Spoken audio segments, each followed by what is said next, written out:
What a great day.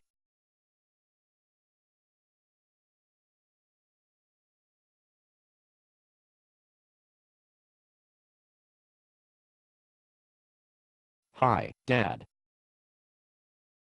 Well, hello there, son. I didn't expect you for another couple of weeks. Where is everybody? You mean Jeannie and the kids? Yes. They didn't come. I just came to talk to you. You know, to get some advice. What did you want advice about? Shall I get my checkbook? Oh, no, nothing like that. Well, it's kind of hard to talk about again. That old bad habit creeping into your life again, son. Yes, it is. And it really bothers me that I have so little self-control. Well, like I told you last time, self-control is one of the fruits of the Spirit. This isn't going to turn into another sermon again. Is it, Tramp?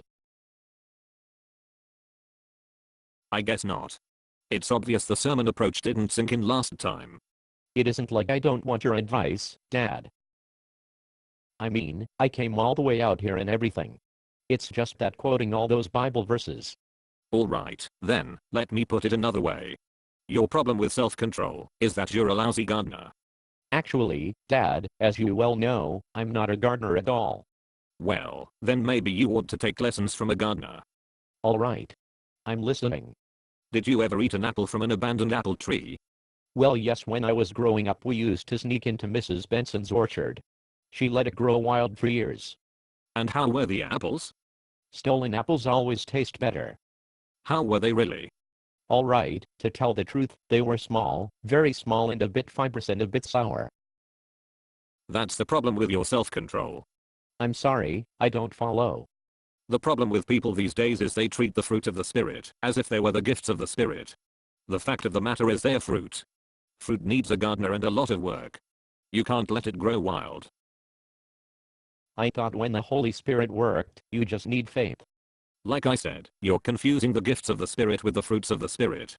Things like salvation, grace and mercy. Those are all gifts.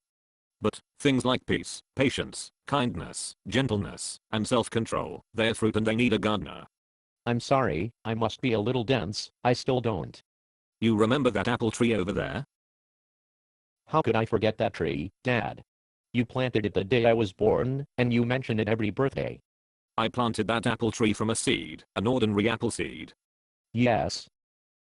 At first, I sprouted it in a pot with rich potting soil, indoors where it could be protected from the element. Then, when it was hearty enough to withstand the element, I carefully prepared the soil and transplanted it. I watered it, I weeded around it, I fertilized it, and I sprayed it for pests. And, when it started to produce apples, I pruned it, so it would produce more apples and bigger apples. And this all applies to me, how? Self-control. Any fruit of the Spirit requires the same diligence as growing that apple tree. It does. Yes, it does. It starts with the seeds. The seeds. Yes. This is a no-brainer. A man who wants apples wouldn't plant plums. Would he? No. Of course not. A man who has trouble with drinking should not have his business meetings in a bar. A man who has trouble with pornography should never go near a newsstand that sells it. Makes sense. But more important than the seeds you don't plant are the seeds you do plant. And what seeds are those? You need to seed your mind with people who are self-controlled. People like you? I'm not talking about people who are 2 hours away from home. I'm talking about people within your everyday life. I suppose you're going to nag me about joining a small group again. And reading the Bible. People like Paul the Apostle and Peter, James, and John. All became self-controlled during their lifetimes. You plant better seeds, you get better apples. Alright, you've convinced me. I'll join a small group, and I'll read my Bible every day. That's just the beginning. Now you have to start pruning. Pruning. Those relationships that keep you from producing fruit. I knew you'd bring them up again. But those guys are fun to be with. Hey, it's your apple tree. You know you'll produce a bigger crop if you prune your counterproductive friends. I've known for a long time that those guys were not good for me. I guess I just needed you to say it again. I had to drive 2 hours to hear things I already knew. Thanks, Dad. Hey, wait a minute. You missed the best part. What do you mean? Are you aware that all my work on that apple tree did not produce a single apple? I still don't know what you mean. Think about it. I planted it, watered it, fertilized it, weeded it, sprayed it, and I pruned it. But none of that had anything to do with photosynthesis. You mean sunlight? Yes. In the end, any gardener will tell you that all the work he does is based on a confidence in the Lord to do his work. Gardening and the Christian walk are a partnership with the Lord. I never thought about it like that. If you have trouble with your peace, patience, kindness, or self-control, it's probably because you lost confidence in your partner. I don't think I have to tell a tennis player like you what it takes to increase your confidence in your partner. It always gets back to spending more time with my partner, doesn't it? Maybe you ought take up gardening as a reminder. Thanks, Dad.